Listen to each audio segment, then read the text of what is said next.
Selamat datang di dunia bayang. Pada kisah sebelumnya, setelah Chun Yeon mengetahui penyebab keruntuhan sekte iblis, dia bertekad untuk memperbaiki. Tapi jika dia tidak dapat memperbaikinya, dia akan membinasakan mereka. Seperti yang kita ketahui, tidak ada yang tidak mungkin bagi Chun Yeon. Karena gedung lama milik perusahaan Langit Hitam disita oleh Biro Keamanan Publik, segala barang-barang serta benda-benda yang berharga di sana juga disita oleh mereka. Chun Yeon ingin mencoba menyusup ke sana menggunakan para tawanan yang ada di tangannya. Oke, langsung kita gas aja. Nanomachine Season 2 Chapter 36.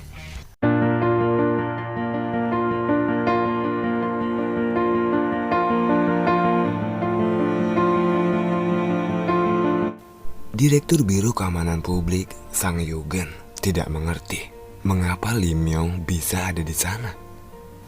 Misi itu dirahasiakan dan tidak ada agen lain di satuan tugas khusus yang mengetahuinya.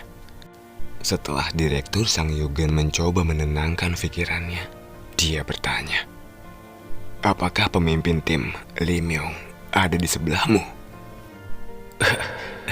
Iya Pak. Tapi pasukan Mobile Strike yang tersisa hanya tinggal 2 orang. Termasuk Lee Myung yang selamat hanya 3 orang. Jadi aku akan membawa mereka sekarang ke sana. Sang direktur hanya terdiam, seolah-olah dia merasa sakit kepala. Direktur meletakkan tangannya di dahinya. Dia mendapat kabar bahwa hanya 3 orang yang selamat dari tim yang dia kirim. Apalagi Lee Myung salah satunya.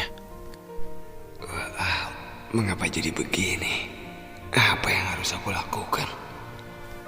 Direktur tahu mengapa dia menyebutkan Lee Myung ada di sana.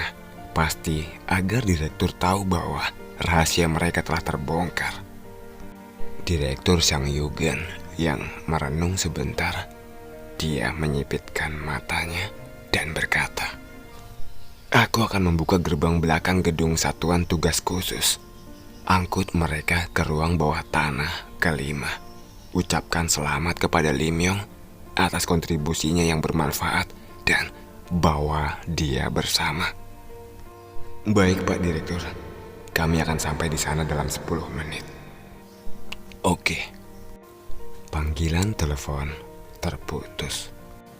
Setelah itu, Direktur Sang Yugen segera meninggalkan kantor dan menuju ke gedung utama. Begitu dia sampai di sana, dia langsung menuju ke lantai 5 dan mematikan semua kamera CCTV. Dia benar-benar tidak ingin semuanya menjadi seperti ini. Dia berhenti di depan kantornya dan mengeluarkan pistol bersama dengan peredam yang disembunyikan di berangkasnya. Itu bukan senjata yang diberikan oleh pemerintah kepadanya. Dia memakai peredam dan kemudian meletakkan pistol di balik mantelnya. Dia meninggalkan kantor dengan berat hati dan memasuki gedung satuan tugas khusus, tempat di mana detektif biasa dilarang masuk. Pintu lift terbuka. Lift hanya bisa mencapai 4 lantai basement. Pengenalan sidik jari diperlukan untuk pergi menuju ke bawah. Hanya mereka yang memiliki sidik jari terdaftar yang diizinkan untuk turun ke lantai basement 5. Hanya 2 sidik jari yang terdaftar. Sidik jari miliknya dan sidik jari milik komandan tim Mobile Strike. Ruang bawah tanah ke-5 memiliki bentuk heksagonal dengan 6 penjara dan lobi memiliki meja dan 2 kursi. Satu-satunya tempat tanpa kamera CCTV. Karena itu adalah ruang rahasia. Kamera CCTV tidak dipasang di sana. Dan jika diperhatikan secara detail di dalam jeruji penjara, mereka bisa melihat noda darah di mana-mana di sana. Tidak seperti penjara biasa. Di sana penuh dengan alat penyiksaan. Direktur Sang Yugen mengambil tempat duduknya. Wajahnya yang dibayangi oleh satu-satunya lampu LED yang ada di sana tampak gelap. Dia sedang memeriksa pistol di tangannya ketika dia mendengar sesuatu datang dari sebuah ruangan penjara khusus di belakangnya. Ketika Sang Yugen berbalik, dia menatap sosok dalam kegelapan. Mulutnya ditutup dengan alat pelindung. Pergelangan tangan dan pergelangan kakinya diikat dengan borgol khusus dan tubuh telanjangnya penuh luka. Lalu, sosok yang tersiksa itu bergerak. Dia memelototi direktur dengan mata penuh amarah. Melihat dia seperti itu, Sang Yugen hanya menggelengkan kepalanya dan kemudian berbalik badan, seolah dia tidak peduli. Sosok yang tersiksa itu terus meronta. Dia mengguncang-guncang tubuhnya. "Hei, berisik!" Karena sosok itu terus meronta dan membuat kebisingan, Sang Yugen menekan tombol di atas mejanya. Setelah dia menekannya, sebuah dinding turun dari langit-langit. Dinding itu memblokir ruang jeruji dengan peredam dan membuat kebisingan hilang. Sang Yugen menghela nafas dan mengembalikan pistol ke tempatnya. Saat itulah dia melihat tanda lift menyala. Mereka yang dia tunggu akhirnya tiba. Pintu lift terbuka. Dia melihat Nong Domyung dalam kondisi yang terlihat buruk. Dia melihat dua orang tim Mobile Strike sambil memapah rekannya yang sepertinya sedang terluka juga. Wajah mereka terbungkus perban. "Salam, Pak Direktur." Direktur bangkit dari tempat duduknya. Dia memandang Lee Myung. Mata Lee Myung tampak penuh penghinaan saat dia menatap direktur. "Mengapa kau menatapku seperti itu? Sepertinya kau punya banyak hal untuk dikatakan." Mendengar kata-kata direktur Sang Yugen, Moyong Lee Myung berbicara dengan nada rendah. "Anda salah. Kata-kata itu lebih cocok aku gunakan untuk dikatakan kepada Anda." Direktur terdiam. Lalu dia menunjuk ke arah salah satu kursi. "Saat ini lebih baik biarkan inspektur duduk dulu. Dia sepertinya sedang tidak baik-baik saja." Memang seperti yang dia katakan, Nong Domyung tampaknya dalam kondisi yang buruk. Apalagi Nong Domyung sepertinya memiliki ekspresi penuh kecemasan yang tampak aneh. Sang Yugen merasa terganggu dengan hal itu. Apakah dia sedang berduka atas rekan-rekannya yang telah menjadi korban? Sekitar 60 agen tewas. Dia harus mencari alasan untuk menjelaskan apa yang telah terjadi. Lee Myung memapah Nong Domyung dan mendudukkannya. Kemudian saat dia mencoba untuk berbalik,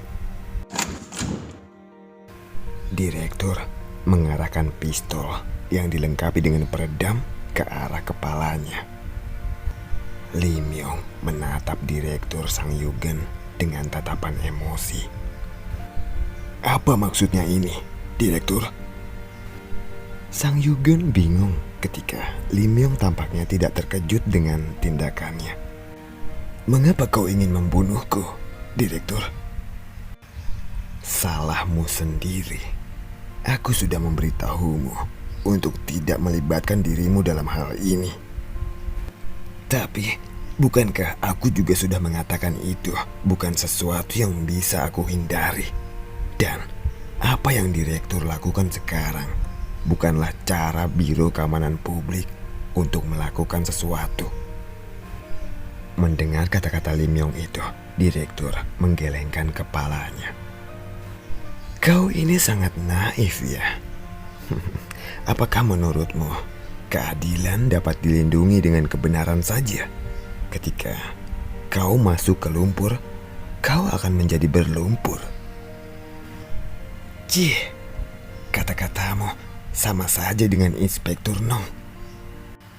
Ya, karena itu memang kebenarannya, bodoh. Direktur Sang Yugen mengarahkan pistol ke kepala Lim Yong sambil tersenyum. Di sisi lain, ada yang memperhatikan tindakan mereka. Jadi, orang seperti ini yang menjadi direktur dari Biro Keamanan Publik. Pada saat itu, Direktur Sang Yugen tampak tidak berbeda dari seorang penjahat. Lim Yong merasa kecewa dan dia tidak pernah membayangkan bahwa direktur yang dia hormati akan menjadi seperti ini. Direktur meletakkan jarinya di pelatuk pistolnya.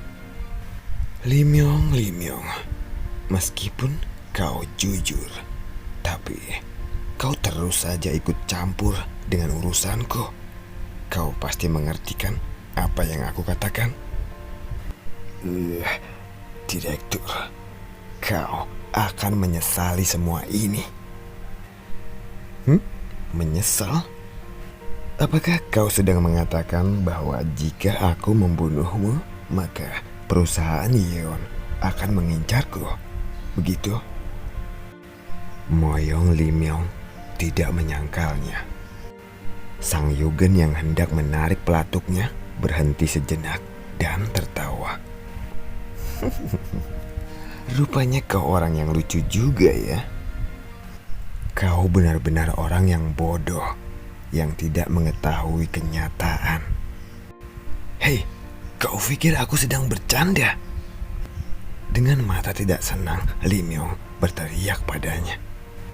Tapi direktur hanya menjawabnya dengan santai. Apakah kau pikir perusahaan Yeon akan mengedipkan matanya jika kau mati di tanganku? Mendengar itu, Lim Yong menyipitkan matanya. Apa maksudmu? Direktur eksekutif bahkan meminta negara dan aku untuk tidak pernah membawamu ke dalam biro. Tidakkah kau mengerti akan hal itu? Mendengar itu, Lim Yong menjawab dengan suara penuh amarah. Aku sangat menyadari hal itu. Tentu saja dia akan menghalangiku.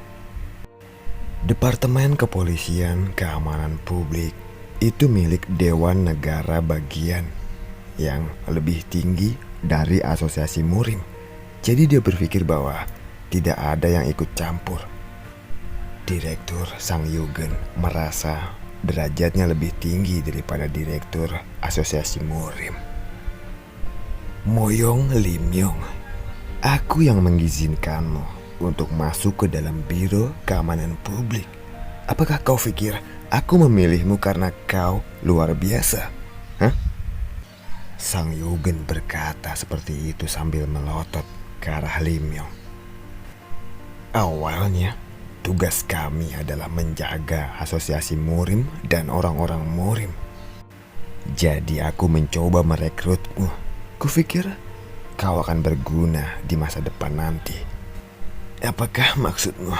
Kau ingin berkata bahwa kau merekrutku karena ingin memanfaatkanku? Iya, tadinya kupikir aku bisa menggunakanmu jika aku memilikimu di sisiku. Tapi ternyata itu semua hanyalah delusi. Orang-orang Murim berhati dingin. Hanya karena level kekuatanmu rendah dalam seni bela diri, mereka tega membuangmu begitu saja.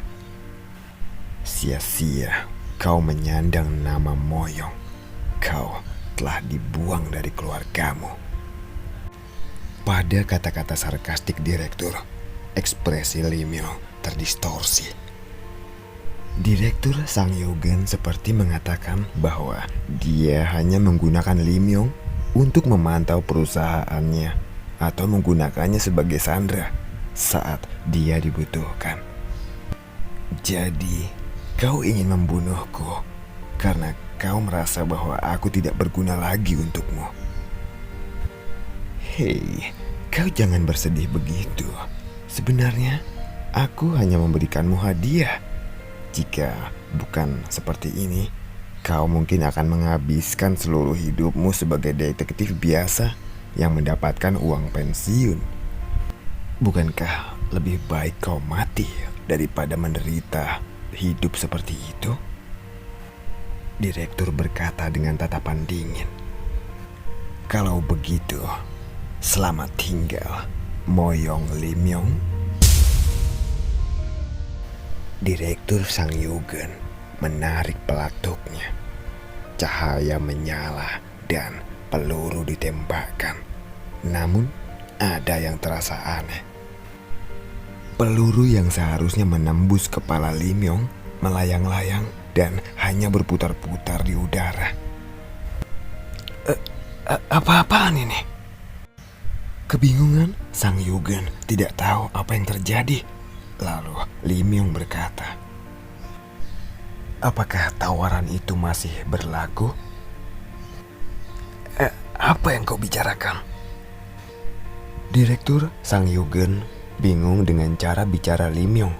Limyong berbicara sambil menoleh untuk melihat ke arah Chunyewon yang melepas topeng dan bersandar ke dinding penjara dengan tangan terentang ke arah peluru.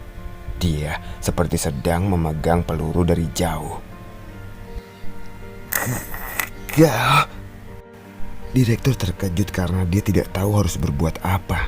Tetapi Limyong yang menatap Chunyewon dengan ekspresi berbeda dari sebelumnya bertanya, apakah kau benar-benar akan menyerahkan perusahaan Yeon ke tanganku jika aku mengikutimu?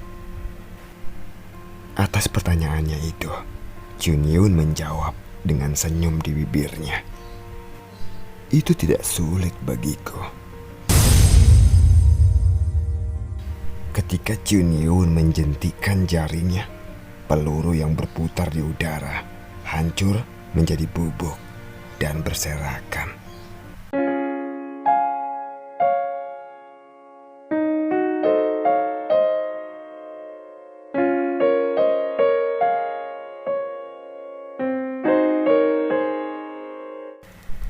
Moyong Limyong lahir dan kemudian ditinggalkan sebagai anak dari klan Moyong, keturunan dari orang-orang Murim ortodok. Dia telah dibuang dari keluarganya. Alasannya karena dia kurang berpengalaman dalam seni bela diri. Dia merasa hidupnya tidak ada gunanya lagi. Karena dia tidak dapat memenuhi harapan ayahnya yang sang ketua, dia mengembara tanpa tujuan selama sekitar 2 tahun. Saat dia lulus ujian Biro Keamanan Publik, segalanya mulai berubah. Dia tidak memiliki hubungan dengan perusahaan Murim lagi. Dia ingin fokus memulai hidup baru dan melupakan semua yang dia alami di masa lalu. Aku akan mencoba hidup untuk berkontribusi pada keadilan. Ia ingin hidup untuk keadilan, sebuah tujuan baru untuk orang yang telah dibuang. Biro Keamanan Publik yang menjaga keselamatan rakyat adalah rumah yang sempurna baginya. Dia berpikir bahwa kegelapan tidak akan mencapainya selama dia tinggal di Biro Keamanan Publik. Namun ternyata semua itu hanyalah ilusi. Kau adalah lelaki lemah, tapi kau tahu apa yang kau inginkan. Itu adalah kata-kata yang dikatakan Chunyewon kepadanya ketika dia melepaskan titik darahnya. Begitu Moyong Limyong menyadarinya, kekecewaannya menjadi puncaknya dan dia kehilangan motivasi. Dia tidak yakin lagi apa yang benar. Namun, orang yang seakan-akan seperti perwujudan dari kegelapan telah mengulurkan tangan padanya. Chunyewon berkata padanya, aku akan memberikanmu kesempatan. Jadilah bawahanku. Aku akan memberimu seni bela diri dan semua yang kau inginkan juga. Jika kata-kata itu keluar dari mulut orang lain, dia akan langsung mengabaikannya. Tapi dia mendengar itu dari mulut Jun Ye-won. Kata-kata orang di hadapannya ini memiliki bobot. Namun, untuk terakhir kalinya, dia ingin memeriksa satu hal. Dan dia baru saja mendapatkan jawabannya.